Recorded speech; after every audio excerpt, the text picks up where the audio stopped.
பார்த்தேன், பிரமாதம்டா, சூப்பர்டா, பார்க்கலான்டான்னு சொல்லிட்டான்னா அந்த படம் ஏறிடும், கலெக்ஷன் ஏறிடும். படம் பார்த்துட்டு பெரிய பட்ஜெட் படமாக இருந்தாலும் படம் பார்க்கும்போதே மச்சான் டப்பா உள்ள வந்துட போற அப்படின்னு சொன்னால் போச்சு, அது எந்த படமாக இருந்தாலும். ஆகவே வாய் விளம்பரம், மவுத் பப்ளிசிட்டி அதிலே தான் இருக்கிறது. அதற்கு உங்களுடைய பத்திரிகையாளர்கள், ஊடகங்கள் பேருதவி புரிகிறார்கள். அதை கூட 3 நாளைக்கு விமர்சனம் எழுதக்கூடாது, படம் பார்க்கக்கூடாதுன்னா, நீ 3 நாளைக்குள்ள விமர்சனம் எழுதுனா 3ஆவது நாள் படம் போயிடுத, அப்போ யார் பார்க்கறது அதை?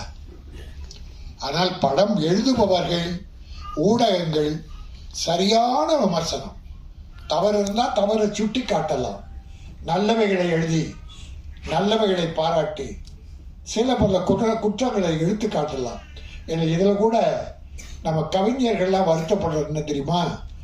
பாட்டு வரிகளை பிரமாணம் எழுதுறாங்க, மியூசிக் போடுறவங்க பிஜிஎம் பெருசாக்கி வார்த்தைகளை சுருக்கிறாங்க, சத்தங்கள்.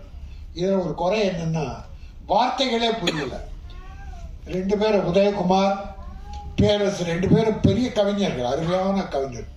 பல பாடல்கள், படங்களுக்கு பாடல், வெற்றி பாடல்கள் இருக்கீங்க. அவங்கெல்லாம் மனம் நோவும். வார்த்தைகளுக்கு முக்கியத்துவம் கொடுங்கள், பிஜிஎம் குறைக்கணும், வரிகள் வரும்போது பிஜிஎம் குறைக்கணும். அதை இந்த படத்தில் கொஞ்சம் பின்னால ட்ரை பண்ணுங்க, கொஞ்சம் வார்த்தைகளை கேட்கல. ஆகவே இந்த கண்ணீரா தயாரிப்பாளருக்கு இது கண்ணீரா வர வைக்காமல் லாபகரமான படமாக அமைந்து மலேசியாவிலிருந்து தமிழகத்தை நம்பி வந்திருக்கிற இந்த கதிரவன்,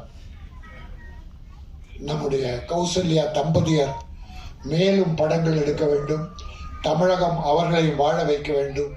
அவங்க 2 பேரும் தமிழ் என்ன அழகாக பேசுனாங்க.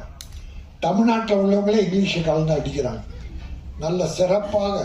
வெளிநாட்டில் இருக்கவங்க தமிழகத்து தமிழர்கள் அப்படி அன்பு செலுத்துறாங்க, அவ்வளோ விரும்புகிறாங்க நம்ம ஆளுங்களை.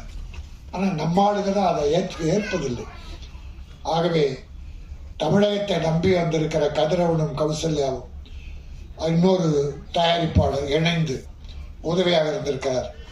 இந்த படம் வெற்றியின் மூலமாக நீங்கள் அடுத்த படம் எடுக்க வேண்டும், கண்ணீரா அவர்கள் இன்ப கண்ணீரை வர வைக்க வேண்டும், நல்ல வரவை தர வேண்டும் என சொல்லி வாழ்த்து விடைபெறுகிறேன். நன்றி, வணக்கம்.